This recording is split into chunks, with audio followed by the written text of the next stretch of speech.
তো বন্ধুরা, মোহাম্মদ সামির দৌলতে ম্যাচ জিতল বাংলা এবং হলেন ম্যাচের সেরা খেলোয়াড়। মোহাম্মদ সামি নাকি আনফিট, যার জন্য জাতীয় দলে তার জায়গা বন্ধ হয়ে গিয়েছে, এমনটাই বলেছিলেন কিন্তু বিভিন্ন ক্রিকেট কর্মকর্তারা এবং বিসিসিআই নির্বাচন কমিটির যে চেয়ারম্যান অজিত আগারকার বাবু, তিনিও কিন্তু ভেবেছিলেন এবং বলেছিলেন মোহাম্মদ সামি এখনও আনফিট। তো তার যোগ্য জবাব দিলেন সামি এবং বাংলাকে জেতালেন, হলেন ম্যান অফ দ্য ম্যাচ। অন্ধ্রপ্রদেশের বিরুদ্ধে প্রথম ইনিংসে 3 উইকেট এবং দ্বিতীয় ইনিংসে 4 উইকেট নিয়ে একার হাতে কিন্তু বাংলাকে প্রথম ম্যাচ জেতালেন এবং রঞ্জি ট্রফির সুন্দর যাত্রা শুরু করলেন বাংলা। সেখানে কিন্তু আমরা সেকেন্ড ইনিংসে অভিমন্যু ঈশ্বরনের দুর্দান্ত ক্যাপ্টেনশিপ ইনিংস দেখতে পেয়েছি। যথেষ্ট কিন্তু ভালো শুরু হলো বাংলার এবং মোহাম্মদ সামি কিন্তু জানিয়ে দিলেন তিনি কামব্যাক করতে চলেছেন জাতীয় দলে।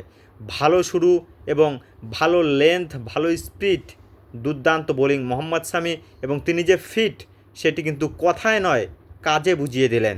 তোমাদের কি মতামত অবশ্যই কমেন্ট করে জানিয়ে দিও এবং জাতীয় দলে মোহাম্মদ সামিকে তোমরা দেখতে চাও কি না সেটিও কমেন্ট করে জানিয়ে দিও। তো চলো বন্ধুরা, এই ভিডিওটা এ পর্যন্ত। Bye bye.